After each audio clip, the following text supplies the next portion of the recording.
प्रकोप को कम कर रही थी, लेकिन उन सबके बीच लगातार हो रही बर्फबारी पहाड़ी इलाकों में के बीच निवाड़ी जिले का जो मौसम का मिजाज वो पूरी तरह बदल चुका है। अब जो है जो ठंड है, ठंड की ठिठुरन से लोग परेशान हैं, और जिस तरह जो तापमान है उसने भी उसको अपने अपने असर को बदला है। जो तापमान फिलहाल की बात की जाए तो 18 डिग्री सेल्सियस फिलहाल निवाड़ी जिले का तापमान है, और लगातार हो रही बरसात के बीच किसान भी परेशान है, क्योंकि जो बारिश का स्तर है वो काफी तेज था, जिसके चलते कई किसानों की फसलें भी निवाड़ी जिले के अलग अलग इलाकों में खराब हुई है, जिसको लेकर किसान हो रही बारिश के बीच चिंता व्यक्त कर रहे हैं कि अगर बारिश का ये दौर अगले 1-2 दिन और चलता रहा तो उनकी फसलों को भारी नुकसान होने वाला है। और अगर कोहरे की बात की जाए तो निवाड़ी जिले में आज जरूर कोहरा नहीं है, लेकिन कल कोहरा था, और आज भी मौसम विभाग ने यह संभावना जताई है कि निवाड़ी जिले के अलग अलग इलाकों में कहीं तेज तो कहीं कहीं धीमी बरसात होने की संभावना है।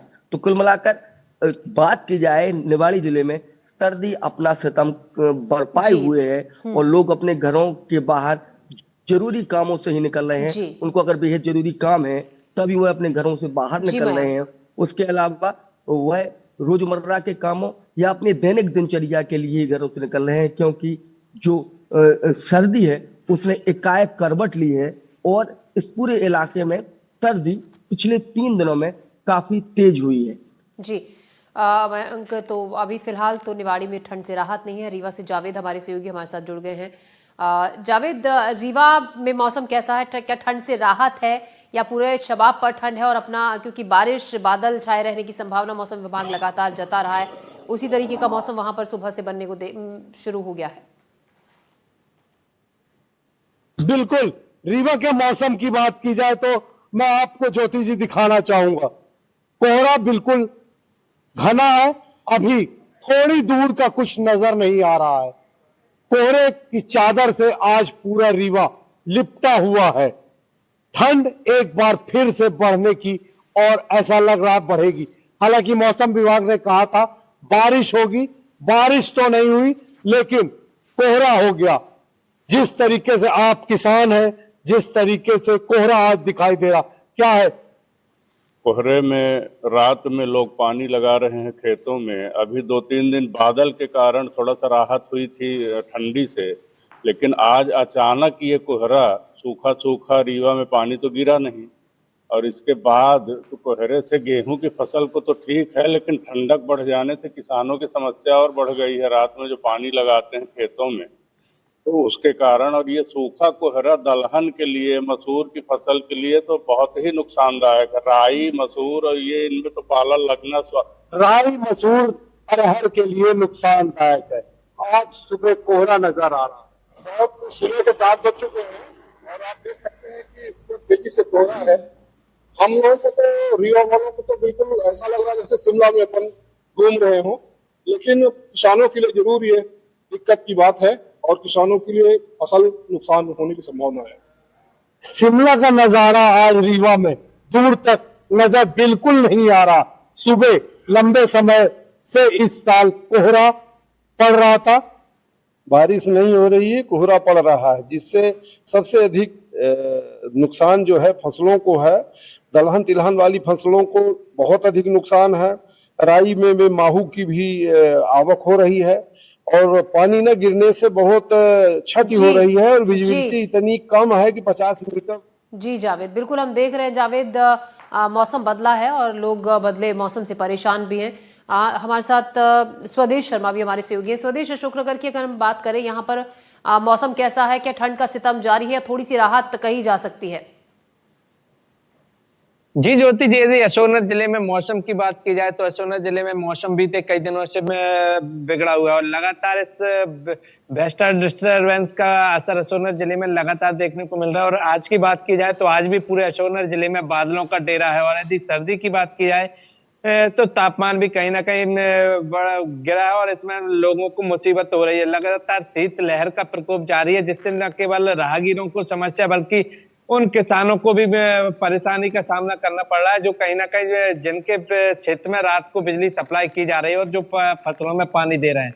इसके उलट यदि बात की जाए तो लगातार मौसम विभाग द्वारा अलर्ट जारी किया गया है। आज भी सोनभद्र जिले में अलर्ट है कि बारिश हो सकती है और तेज आंधी तूफान भी चल सकता है, जिसके चलते किसानों को एक बड़ी चिंता है। साथ ही साथ प्रशासन के लिए भी चिंता का विषय है, क्योंकि बीते दिनों भी सोनभद्र जिले में ओलावृष्टि हुई थी और आज उन ओलावृष्टि से प्रभावित खेतों पर केंद्रीय मंत्री ज्योतिरादित्य सिंधिया पहुंचेंगे और उन पीड़ित किसानों से मिलेंगे। चूंकि खेतों पर ज्योतिरादित्य सिंधिया के पहुंचने का कार्यक्रम और यदि ऐसे में मौसम बिगड़ता है तो खेतों तक ज्योतिरादित्य सिंधिया को ले जाना, उनमें बर्बाद हुई फसलों को दिखाना प्रशासन के लिए एक चुनौती है। और देखा जाए तो यह चुनौती कहीं ना कहीं किसानों के लिए इसलिए बढ़ जाती है क्योंकि जो मौसम विभाग का लगातार अलर्ट जारी सोनभद्र जिले में किया जा रहा है, उसको देखते हुए किसानों की चिंताएं बढ़ी हुई है। क्योंकि सोनभद्र जिले में वैसे ही पहले अतिवृष्टि से खरीफ की फसलें बर्बाद हुई थी और इस बार जो रबी की फसलों में भी कहीं ना कहीं ओलावृष्टि से लगभग 500 से 700 बीघा के आसपास फसलें पूरी तरह से तबाह हो चुकी हैं। और ऐसे में यदि देखा जाए तो किसानों के लिए जो मौसम विभाग का लगातार अलर्ट जारी है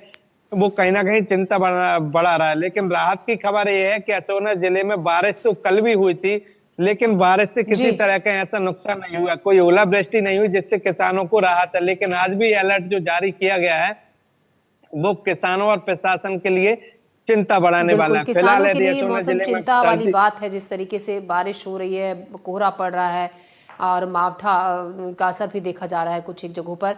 बने रहेगा आप हमारे साथ। शिवपुरी से अतुल गौड़ हमारे सहयोगी हमारे साथ हैं। अतुल, जहां मौसम किसानों के लिए ये काफी नुकसानदायक है, वहीं लोग ये भी कह रहे हैं कि मौसम ऐसा हो गया है जैसे कि हम शिमला में हैं, तो इस मौसम का लोग जमकर मजा भी उठा रहे हैं। अगर हम दूसरे पहलू की बात करें, काफी खुशनुमा मौसम इसको कहा जा रहा है।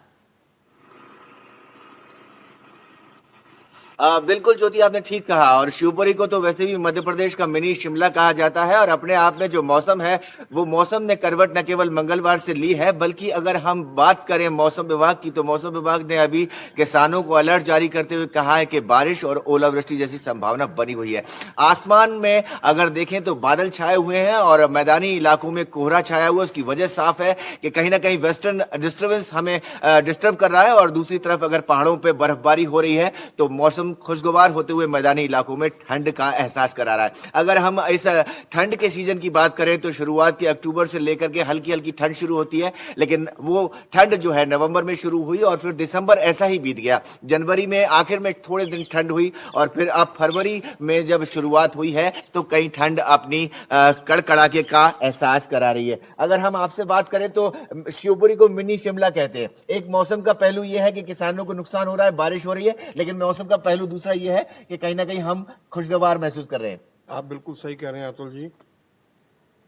जो मौसम बार बार बदल रहा है, अगर किसानों के पॉइंट ऑफ व्यू से देखा जाए तो उनके लिए ये ठीक नहीं है। तो शिवपुरी को मिनी शिमला बोला ही जाता है। सुबह हम लोग यहाँ वॉक पे आते हैं, बहुत अच्छा प्राणवायु यहाँ में मिलती है और बहुत अच्छा हम एंजॉय करते हैं। अगर आपसे पूछा जाए तो जो मौसम तो आपने बहुत सारे देखे होंगे, तो मौसम में जो इस तरह का बदलाव आपने देखा कि दिसंबर बीत गया, जनवरी बीत गई, लेकिन अब फरवरी में आके हमें ठिठुरन लग रही है। फरवरी में भी सर्दी का कोई मौसम है, हाँ। लेकिन क्या है कि कुछ फरवरी में डाउन हो गया था उसका, हाँ।